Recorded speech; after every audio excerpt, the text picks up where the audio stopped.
In the realm of audio fidelity, few topics have stirred as much debate and confusion as the elusive phenomenon of jitter. For decades, it has been vilified as the culprit behind degraded sound quality, blamed for everything from muddled bass to diminished stereo imaging. But are these accusations founded on solid evidence, or are they merely myths perpetuated by misunderstanding? In this video, we embark on a journey to unravel the mysteries of jitter, exploring its nature, its alleged effects, and ultimately, its true impact on digital audio. What is jitter? At its core, jitter is a timing error, a subtle deviation in the timing of digital signals that occurs during the conversion between analog and digital formats.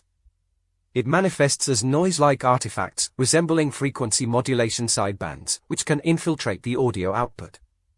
Jitter is typically measured in units of time, such as nanoseconds, representing the discrepancy in the timing of signal transitions. However, despite its technical nature, jitter's manifestation as spectral noise makes it challenging to quantify its perceptual impact on audio quality. The illusion of auditory perception. Amidst the clamor surrounding jitter, one crucial question emerges: is it truly audible? Extensive tests and analyses have cast doubt on its perceptibility, suggesting that the human ear struggles to discern jitter at levels below a certain threshold. In fact, in audibility tests, participants have failed to detect jitter unless it exceeds notable magnitudes, often greater than 30 nanoseconds. Moreover, the spectral content of jitter-induced noise is subject to masking effects, further diminishing its perceived prominence in the audio signal. In some cases, a clearly perceived auditory experience can mislead the listener because of the non-uniform and inconsistent nature of listening environments. Even with the same listening position and system setup, listeners may perceive sound differently due to miscellaneous factors. Rather than attributing sonic discrepancies solely to digital artifacts, we must consider the role of acoustic phenomena, particularly comb filtering.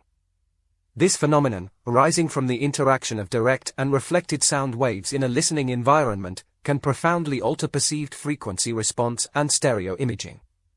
Thus, the differences ascribed to jitter may find their origins not in digital anomalies but in the intricate interplay of sound waves within physical spaces. For example, the slightest shift in ear position, even by a fraction of an inch, can completely invert the phase of a sinusoidal sound wave within the frequency range of a few kilohertz, where the total wavelength of sound waves typically measures less than a few inches, resulting in rapid phase changes and varied influences from reflected sounds in response to minimal spatial displacement. This inconsistency can sometimes lead to misinterpretations of audible differences, particularly with debated issues such as cables, DACs, and jitter. Confirmation bias and participant bias are significant contributors to this delusive perception. Quantization in time. A fundamental aspect of digital audio often overlooked in discussions about jitter is the intrinsic quantization in time. Unlike analog systems, where signals exist on a continuous spectrum, digital audio operates within discrete time intervals defined by the sampling rate. This quantization in time imposes a strict temporal structure on the audio signal, effectively constraining the impact of timing errors like jitter. Just as quantization in signal level prevents small amplitude variations from distorting the audio, quantization in time corrects timing inaccuracies. Jitter, essentially a timing error, is mitigated by the inherent quantization in both time and signal level within digital audio systems. This sets digital audio apart from pulse width modulation technologies used in Class D amplifiers and switching mode power supplies, or the binary-ended analog signals on laserdiscs, where the signals remains analog in time but only quantized in levels. The incorporation of time-based quantization in digital audio means that jitter effects can be corrected within an acceptable tolerance range, preventing discernible deterioration in sound quality.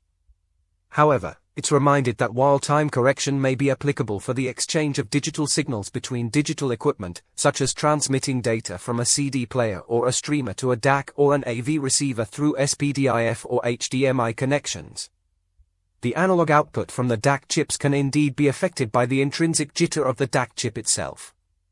This may raise concerns for audiophiles who strive for perfection, even though it has been repeatedly proven that the level of jitter from a modest consumer-grade DAC is significantly beyond the threshold of human auditory perception by orders of magnitude. Guilt by association. In the pursuit of audio perfection, jitter has often been scapegoated for perceived deficiencies in bass response, stereo imaging, and overall sound quality.